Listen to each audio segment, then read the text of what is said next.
Good evening, everybody. It's another wonderful day in all the craziness that's happening with Good evening, everybody. It's another wonderful day in all the craziness that's happening with what's all the craziness in Arizona. I don't really want to talk about what is happening because I'm not in the mood to get this broadcast pulled down, and they've already pulled down my second day broadcast because I mentioned something about things that I guess are not allowed to be spoken of.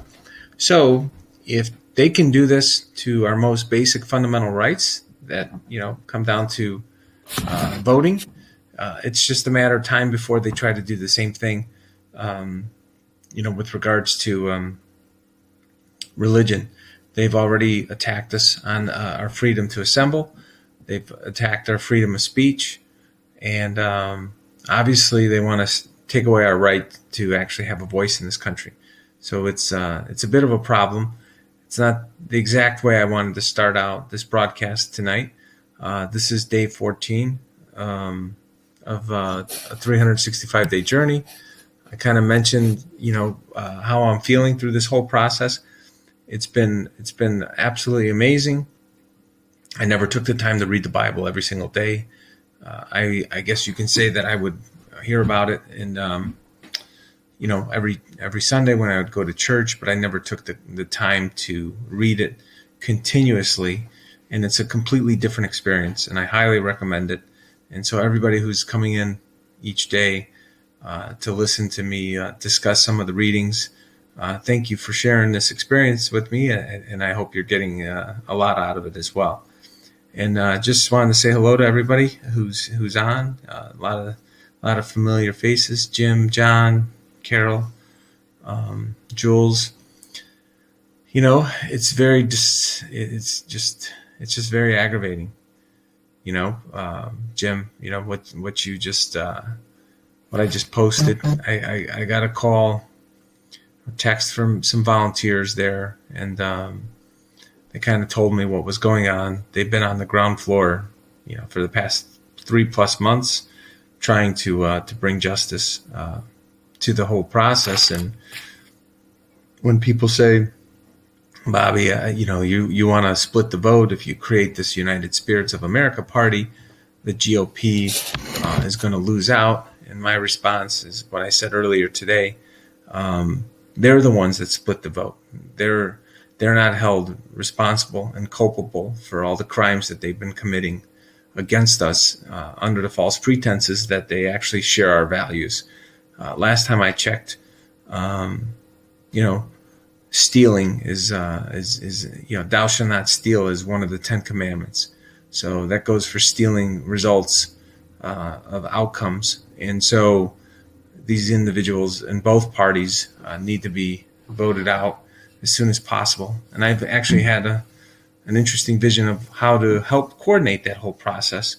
I shared something earlier today, the 36-minute clip that I posted earlier today, but I'll definitely be putting more out in the next few days. Okay, so let's go on to Genesis 30. Okay. By the way, with regards to Jovan Pulitzer, I'm going to be doing an interview with him with regard discussing HR 1 this upcoming week. He agreed to spend about an hour talking to me. I met him back in December. We chatted a few times. I think he interviewed me once, and we're going to be going through the ramifications of HR 1 should it pass, and maybe even have some ideas to come up with, ways to help blunt it.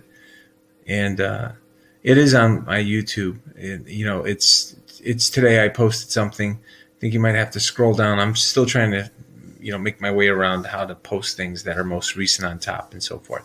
So Jovan I have a feeling him and I are going to get to know each other a lot more than we already do in the upcoming months, maybe even, maybe we're going to have a friendship over all this, because we both seem to be in agreement that we need to utilize our skills to try to improve this process long term.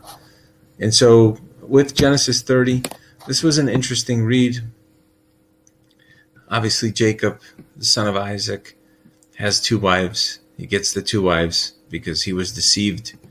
He wanted to marry Rachel, and then Rachel's father wanted to marry off his older daughter first. He marries Leah first, and then he has to work for the father 7 years. He thinks he's getting Rachel, then he gets Leah. Then he has to work another 7 years to get Rachel, then he gets Rachel. So he's there 14. And then he has to go another 7 years working the land. And it just sounds as though the father of Leah and Rachel is a real piece of work. He's a real character. And I guess, when you look around the world, there's a lot of people that sometimes marry into various families where, they don't get along so well. And I'm sure we all know a couple family. I'm sure we all know of at least one individual who's run into a similar type of situation. Maybe not to the same extent as Jacob in here, but definitely a little bit of drama. But it gets better, and I say better. This is the Old Testament. Let's go back to that, where Rachel's trying to, because Jacob loved Rachel more than Leah, and that was his true love, or he thought it was his true love, right? God didn't give her children, and basically gave Leah the ability to have children. So then Rachel wanted to have children. She couldn't. So said, hey, you can have, I guess, the woman that, the servant girl that takes care of her, she was allowed, Jacob was allowed to have children with her. So it's a slightly different surrogate process back then, I guess.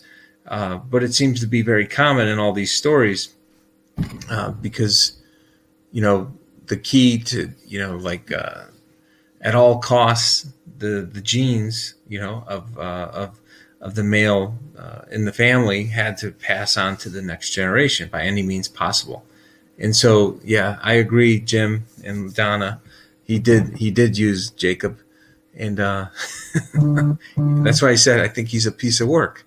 So, but anyways, it's fascinating because even though Jacob continued to be used by Laban, however you want to pronounce it, he still continued to be in God's favor, and things continued to just work out for him. And, the one thing that comes to mind of being used as much as Jacob was is, and still continuing to plow ahead and move forward, is the word tenacity. He didn't let the difficulties and the unjust occurrences that were taking place on him in his life impact the life he was trying to create for himself, even though it was blood, even though it was his wife's dad that was doing this to him. I don't get the impression that he really cared. And maybe that's the takeaway from this. You know what? At the end of the day, he knew what he signed up for. He knew he was married to both Leah as well as Rachel. And I think he took some of these other servant girls as wives as well. This was, I guess this is like the Mormons of today back then with polygamy. I'm not sure if the Mormons still do that. I know there's some groups of Mormons that try to do such things, that you can just have a bunch of wives. And speaking of which, just a little side note, one of the reasons why over time society evolved to prevent men from having more than one wife, just historically, you didn't really hear that many stories of women having more than, one husband, is when a society would run into a shortage of females, because the really wealthy individuals in society would marry all the women, and there would be a shortage of women in society. the remaining males, surprise, surprise, would get ultra violent. They would get extremely violent, and crime would skyrocket. And this is one of the reasons why the laws changed to where you can only have one spouse.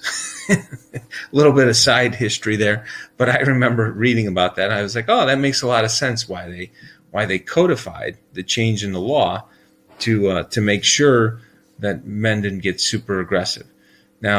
Nowadays, though, they're trying to put soy into everything to boost the estrogen levels of men throughout the United States and the rest of the world. And so you have to be very careful if you want to remain a male and not kind of, I guess, turn into this in-between thing that they're trying to pawn on us, undecided, maybe, and I do think that it does have a huge impact, that we as a society, and more importantly, the men in our society, are not looking into more thoroughly than they should be.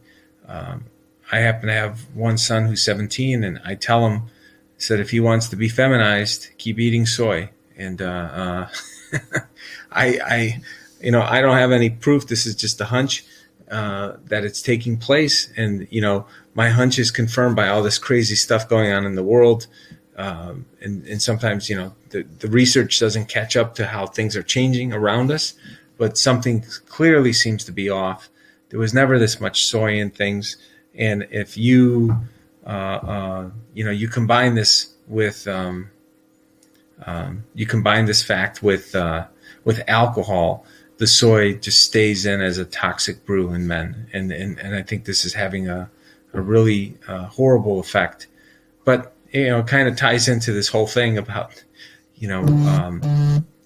males used to be ultra aggressive when there was a shortage of women, because the wealthy men in society would marry off all the women.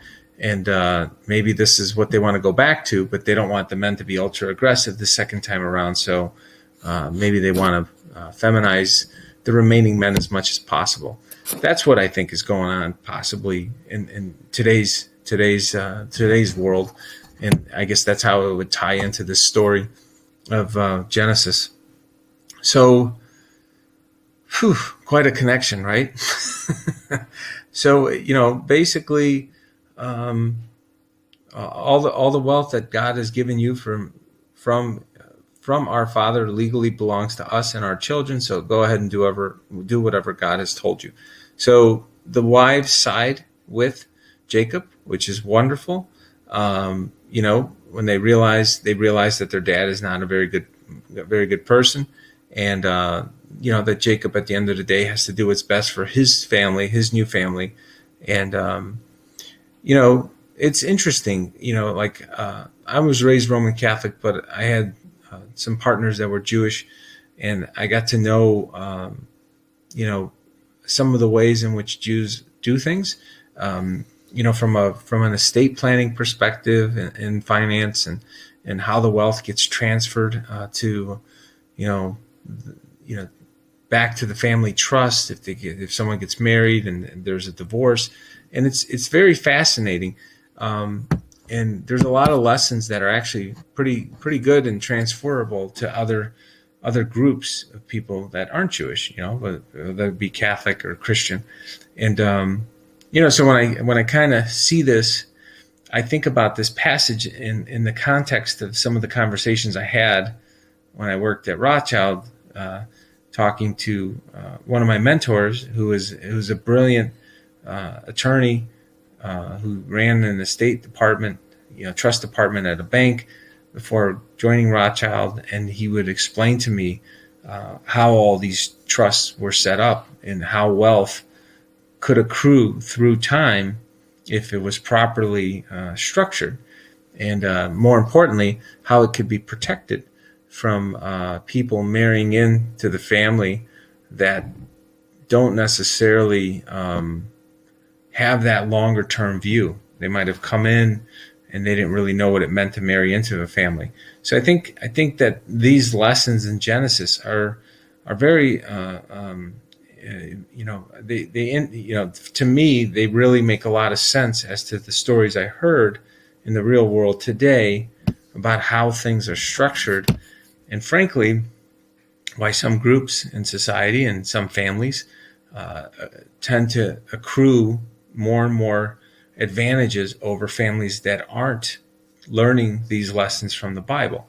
So take it as you may, but for individuals that don't read the Bible, don't learn from the mistakes and the successes of what's working, I do think it does put them at a disadvantage over time. They might think they're getting ahead because they don't have to waste their time, but at the end of the day, I think it is something that's worth exploring.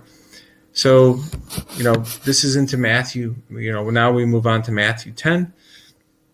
He basically, called his 12 disciples and gave them authority to cast out evil spirits and heal every kind of disease and illness.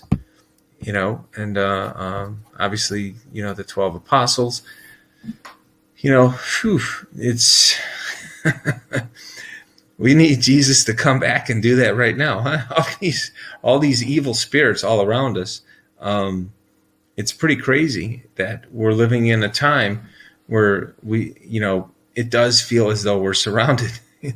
And I know that there's a lot of people that saying, they're hoping that Christ is coming and so forth, and there'll be a second coming of Christ, or God is going to come down and help save us all.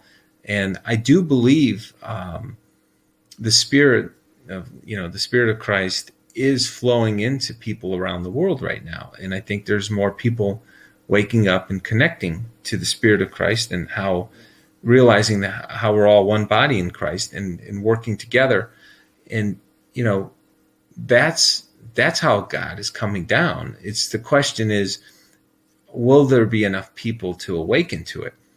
And that goes back to that story about, I think, Sodom and Gomorrah. If there's at least 10 innocent people, God will spare the city. And I happen to think there's far more than 10 innocent people in each city in this country that are trying to do the right thing. I think the vast majority of Americans are good and righteous, and they try to do the right thing. Most people get up, they want to be left alone, go to work, come home, spend time with their family, and have people not intrude in their personal space in their life, which is, for all practical purposes, that's the American way. Most of the American way is, let me live my life, worship my God, be left alone. I'm not going to try to boss other people around. And if somebody tries to steal our rights, we go to war. And that's kind of the way the U.S. system was structured for hundreds of years, until corrupt forces took control of it. So anyways, let's hope and pray that Christ continues to come down and help expose these evil spirits. And if we pray, maybe we can help cast them out of some of the human bodies and human forms, I guess, that they've taken over to use as conduits to do their evil deeds. So Jesus sent out 12 apostles with these instructions. Don't go to the Gentiles or the Samaritans, but only go to the people of Israel, God's lost sheep. Go and announce to them that the kingdom of heaven is near. Heal the sick, raise the dead, cure those with leprosy, and cast out demons. Give as freely as you have received. Okay? So let's look at this a little bit. Heal the sick. Sickness is not just physical, it could be mental. Sometimes people have a very bad view of how things should work. People, for example, are mentally sick that think it's okay to kill a baby that's viable. They're sick, and they're also, I guess you can say, borderline criminal. And the laws the laws need to be changed to have it be a criminal act. So for all practical purposes, it may be a criminal act with regards to our views in religion, but if society doesn't reflect those crimes, then I guess we can call it a sickness until those crimes are codified back into law as such. Okay, raising the dead. Let's look around, folks. There's so many people that are like walking dead. they're not really here. They're kind of checked out. So they're kind of broken off from the vine, or broken away from the spirit, the one body of Christ and the spirit, where we're all connected. So raising the dead, a lot of it, when you think about this, a lot of people think of it literally, but I also think it's a figurative thing. You want to raise the dead and bring people that were, in a sense, living dead, walking around. You want to get them back into the fold of our collective consciousness and our collective human spirit. And so that's my interpretation of raising the dead too. You can view it as, literal and as well as figurative. Curing those with leprosy.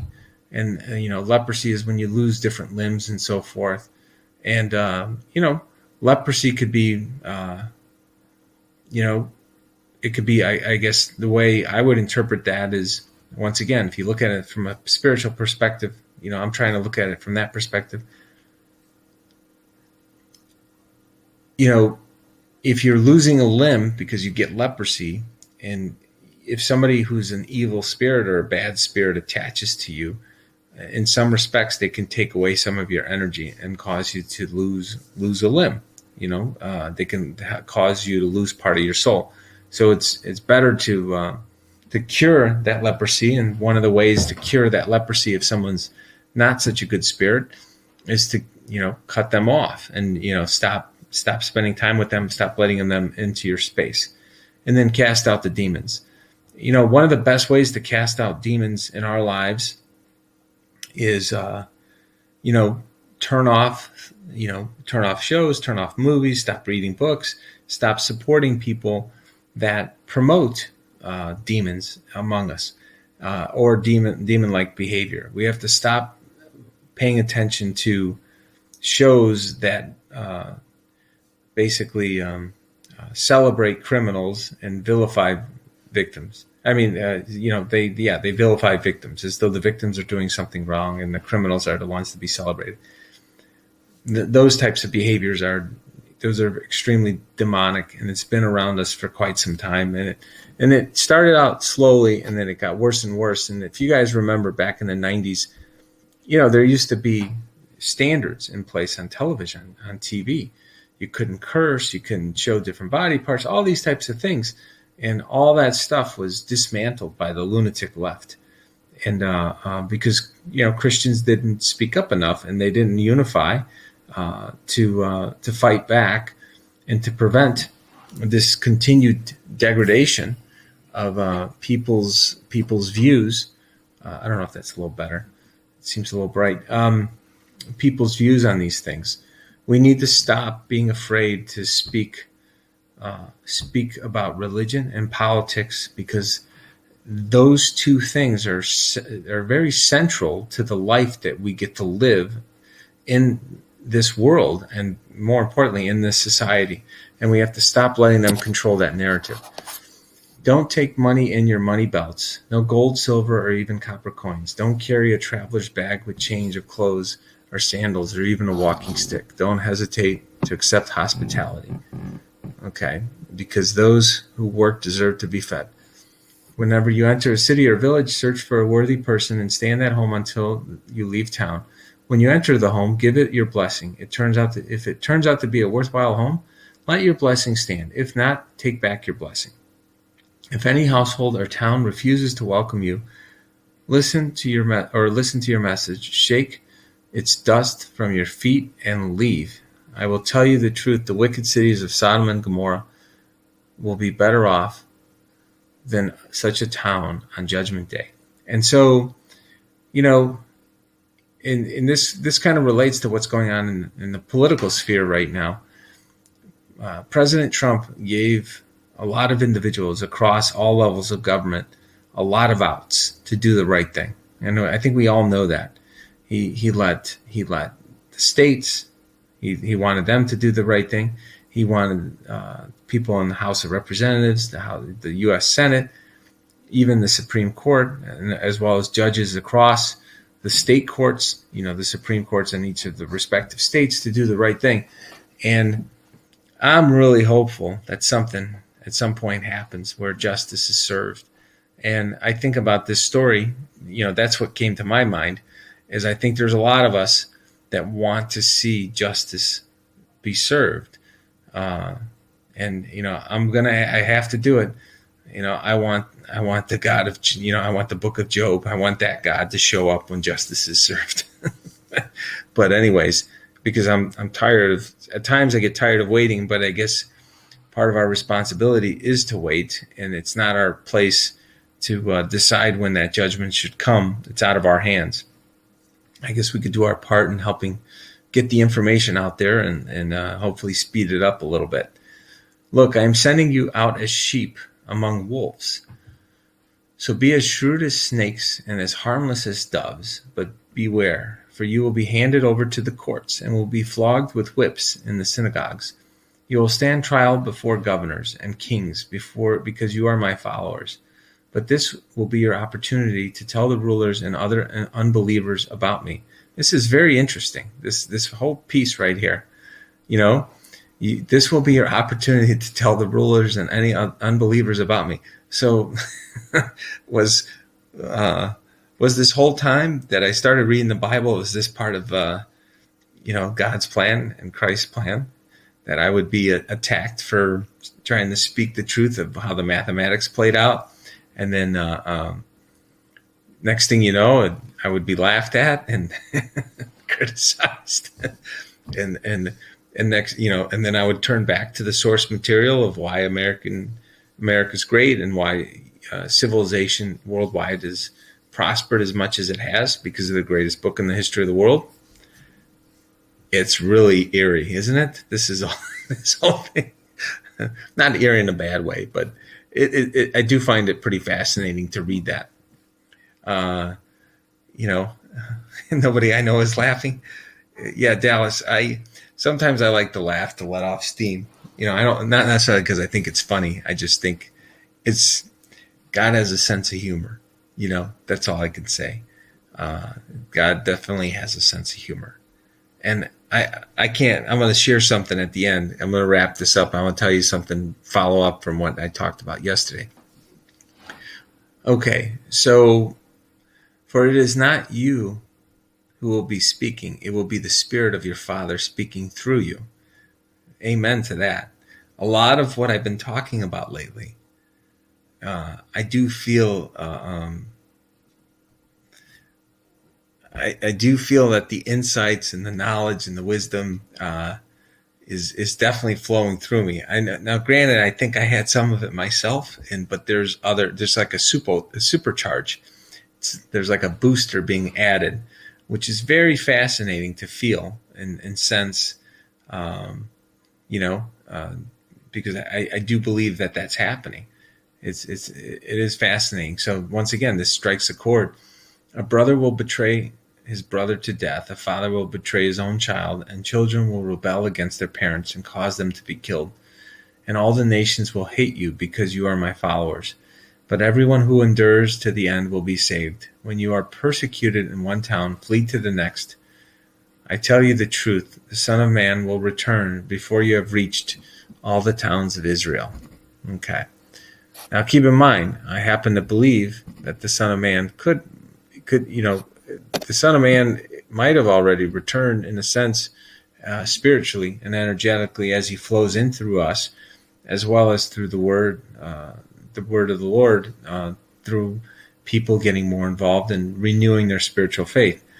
So once again, this could be a figurative passage that the Son of Man will return. I guess you can view it as literal, that literal it will occur, but I kind of view it as definitely figurative, as well as it's more than figurative because it's occurring through people. The question becomes, will there be another physical manifestation? And that's something that we're going to, I think we're going to find out at some point. Hopefully, sooner rather than later. Let's not hope it gets really crazy.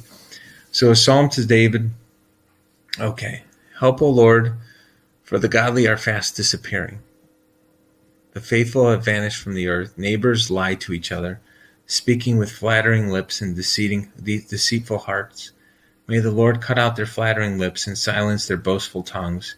They said we will lie to our heart's content. Our lips are our own, and who can stop us? You know, um, you know, I think about this passage, and how it's such a foreign concept to me to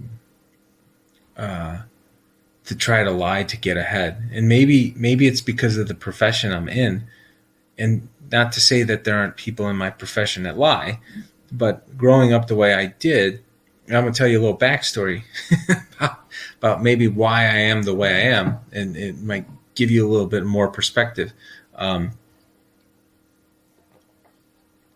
So I grew up in a really horrible town. I mean, horrible part of Chicago as a kid. My parents immigrated here. I was born in the U.S. They were poor immigrants. They came here legally. They worked really hard physical labor jobs, and so we grew up in a neighborhood where there was a lot of gangs, and the Spanish Cobras, Latin Kings, all these different types of gangs.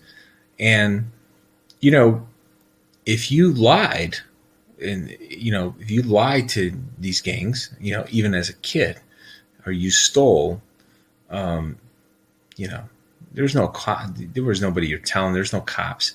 Yeah, I mean, I heard and saw kids just go missing. I mean, they were killed. And I'm looking at that, growing up like that. It leaves quite an impression on you when you find out that someone who stole something that's worth $10 gets killed over it, or if somebody lies, they get beat to within 1 inch of their life. Among these kids. And, obviously my parents were super religious as well. So I kind of had my parents telling me about the good book and going to church every Sunday. And then I'm looking at the world I'm growing up in, and I see all this very harsh justice that if you break the rules. And I remember growing up around that and then moving to the suburbs. My parents did a little better for themselves. We moved out to the suburbs by O'Hare, and then kids would lie, in sixth grade or something. And if somebody would lie to me, I'd punch them. It's a different mindset. I would get in trouble. I stopped fighting and stuff, but it was acceptable to lie, which I found a huge, the huge disconnect from my whole childhood, because there was nobody intervened if you got caught lying. you deserved the beat down, and that was the way it was. But then in the suburbs, with kids that were a little well-to-do, or I guess not, I guess you can call them middle class, lower middle class. If you beat somebody up for lying to you, you were the one that was at fault. And anyways, I'm bringing that up because, as I'm reading this is what's going through my head, is that, why does this stuff get out of hand? Is because we don't nip it in the bud earlier on. And now I'm not saying that the beatdown should be severe, but I'm saying is there's got to be somewhere. We need to find some kind of healthier balance than we have now, where right now there are no, as the Allegretto clan would say, there are no consequences now. Everybody can do what they want, and you can lie and you can cheat and steal. Just don't get caught, because then you're not very good at it. Seems to be the motto. So anyways, I just thought I'd share that story because it kind of ties into this. The Lord replies, I have seen violence done to the helpless, and I have heard the groans of the poor. Now rise up and rescue them, as they have longed for me to do. The Lord's promises are pure, like silver refined in furnace, purified 7 times over. Therefore, Lord, we know you will protect the oppressed, preserving them forever from this lying generation, even though the wicked strut about, and evil is praised throughout the land. Wow. Come on. Is that not spot on? Evil praised around the land by all these corrupt media that are controlled by the uber rich that will not be able to get through. It'll be easier for a camel to go through the eye of a needle. I mean, maybe this is why these stories are told, is because the Bible does such a great job of capturing the rise and fall of societies, when you have groups within society that can that think that what they do will not eventually come home to roost, and that it'll be reconciled one way or another. It's just a function of time. So maybe the parents and maybe grandparents got through, and the parents get through, and then all of a sudden the kids are getting a little bit of stress. But maybe it's the grandkids and great grandkids of the people that committed some of these atrocities against other human beings. Maybe they're the ones that are going to get it, and so I can picture little Bobby taking offense for someone lying. That's funny. Anyways, I'm saying is there is.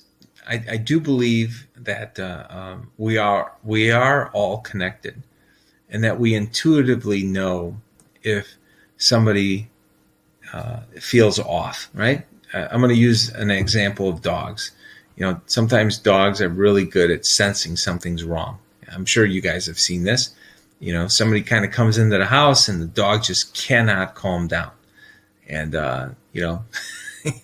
it makes you pause a little bit, right? Because dogs are the only animal that just loves everybody, right? It's once they kind of get to know you, unconditional love all the time. I mean, just imagine if human beings behave the way dogs do, in terms of just always happy and always, ready to just do something and be social. And so when a dog doesn't want to trust somebody, raises a lot of red flags, in my mind at least, maybe not in yours, because I think that there's an energy or a frequency or vibration off somebody's soul or spirit about what they're like now, or what they might have been like in the past, or something that is sensing danger.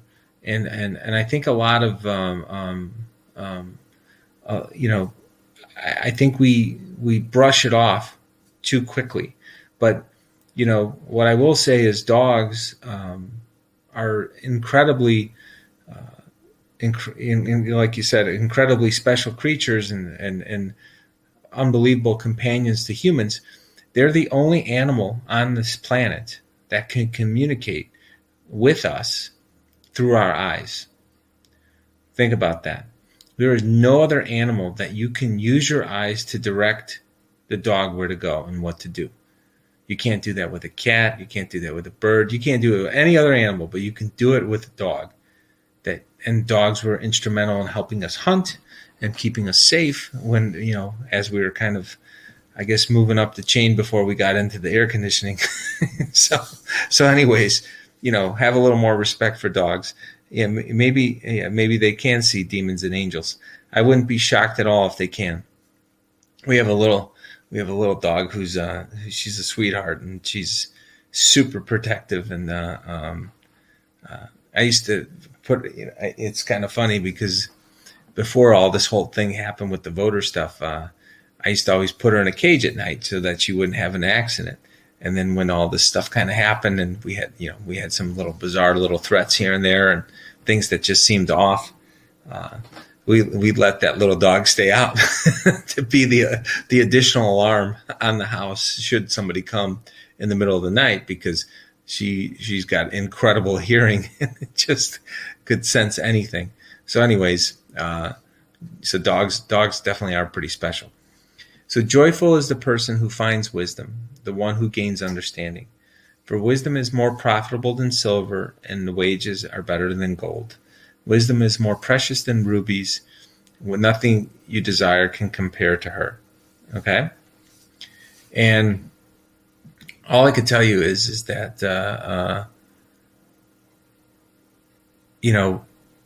this, I do try to live my life this way. And let me explain what I mean by that. I happen to believe that we accrue all this knowledge that we pick up through this life, the friendships, the experiences, everything that we do in this life I don't think it's lost. I don't think, it's an interesting thing. We lose all the physical things when we leave this world, but all the insights and knowledge and experiences and differences that we made in other people's lives, I think they get to go with us. And those are our true winnings, so to speak. And that's why when I read this, I was like, that's super cool. And maybe I don't remember hearing this passage, in church. But if you really believe that just for a second, that your wisdom that you accrue in this lifetime, whatever wisdom you pick up, you get to take it with you. How cool would that be? So that's the game I play with myself. I just say, you know what? I'm going to hedge my bet. I'm going to learn as much as I possibly can about as many different subjects as I can, about history, about science, about mathematics, about, programming, just so many different things that I love to sit down and study. Just for fun. I do it all the time. I've been doing it for over 25 years, actually a little longer than that now. Yeah. Just sounds funny when you say 25 years. But, and I encourage everybody else to do the same. Is try to pick up new areas of study, things that are interesting, people that you care about. Find out what interests them. Maybe you can learn what they find to be fascinating about that. Maybe they can give you a different perspective or angle to think about that material that will maybe click for you. Maybe you're not looking at it from a lens that makes it look absolutely amazing, and someone that it could be a family member or a friend, they're looking at it with a different lens where it is amazing. And so that's how we can truly build our collective experience, wisdom, and grow stronger with our connection, not just with our God, our connection to God being most important, but then our connection with our family and friends, and making a difference in our communities and such as well. So anyways, I'm just wrapping up. This is it on this part. And so I will say a couple things is, I do agree. I have been on social media less, and I've been praying more, and I do post things, and I'm not trying to post noise. So I hope you guys don't think I'm posting noise, but I try to limit what I do when I write now, on Telegram or on LinkedIn. I'm trying to keep it to, I'm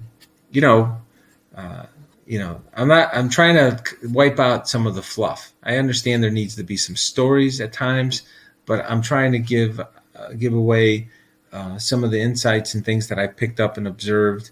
And I do think what ends up happening, at least for me, and I think that everybody else will find that this happens too. When we hoard information, or insights, we kind of crowd out new information coming in.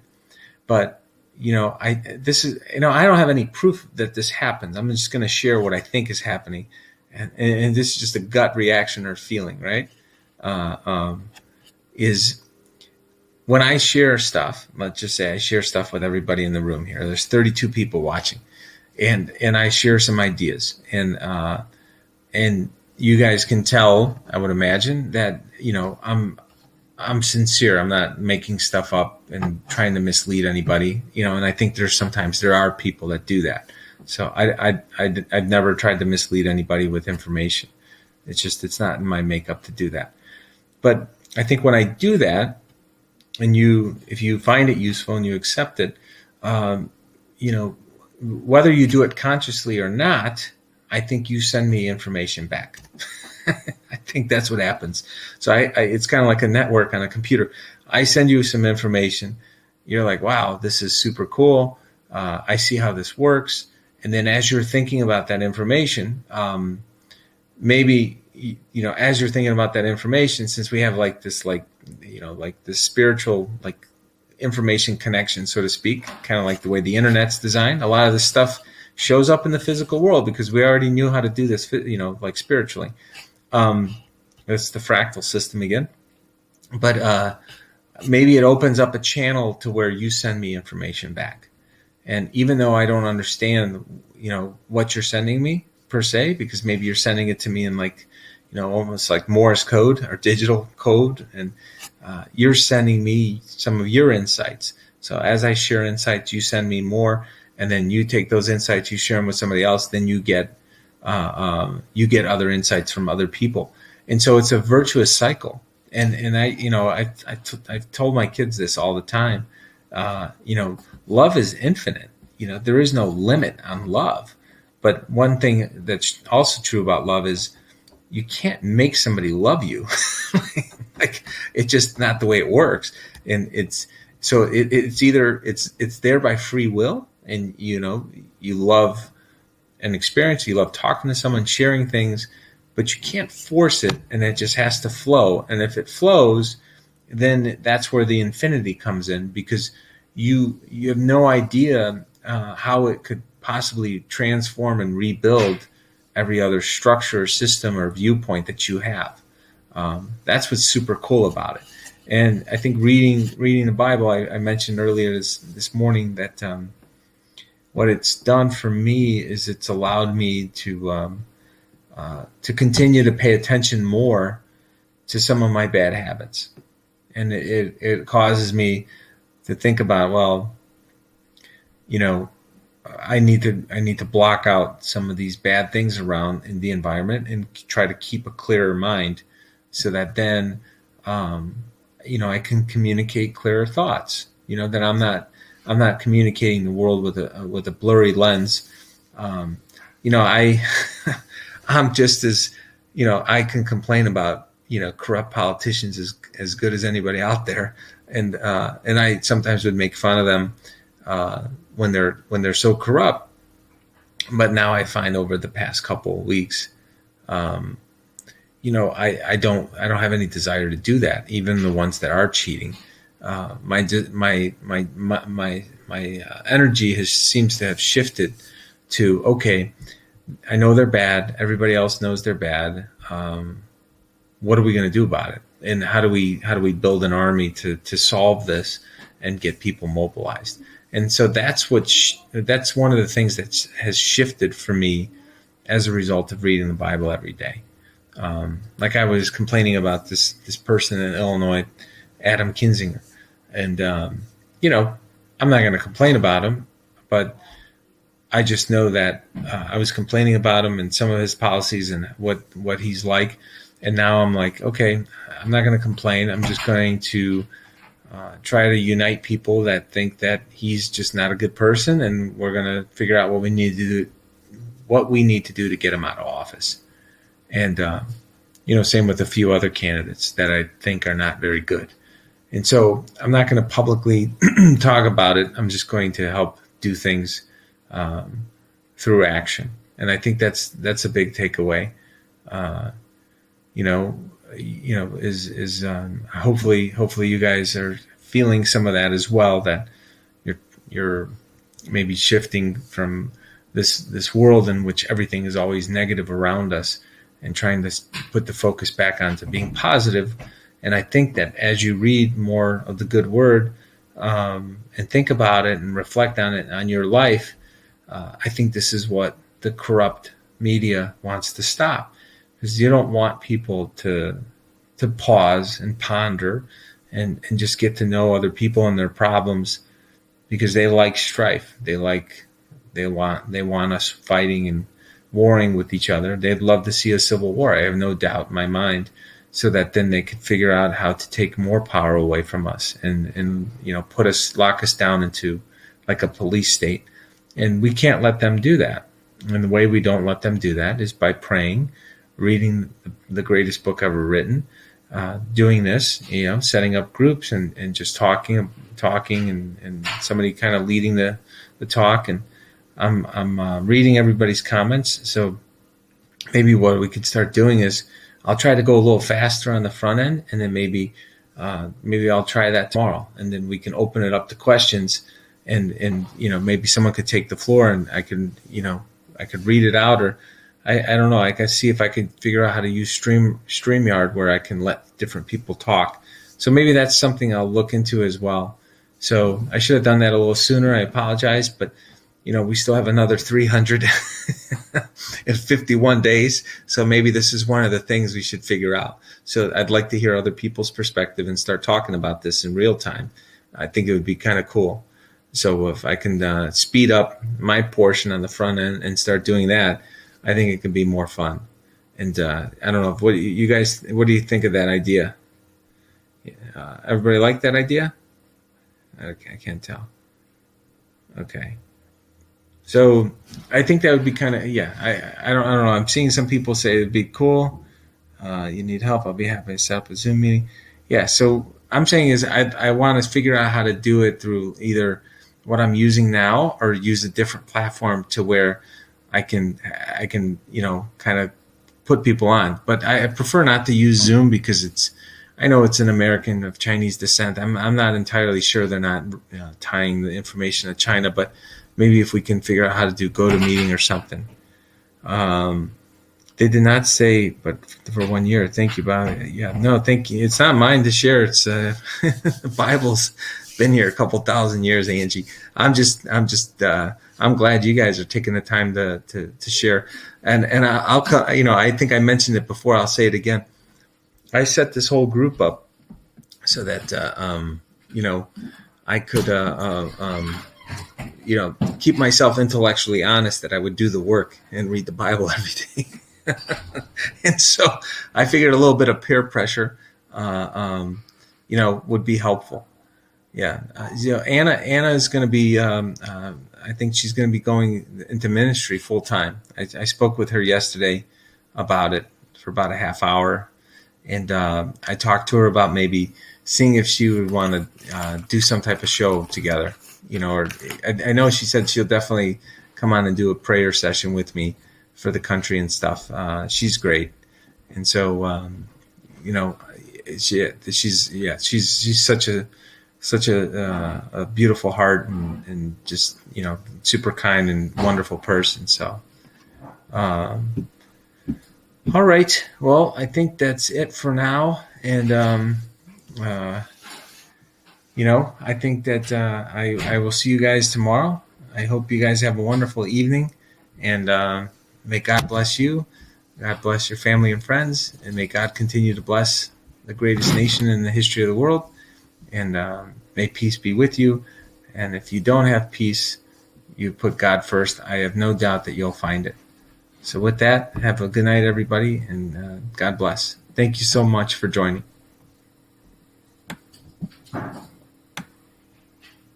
Thank you.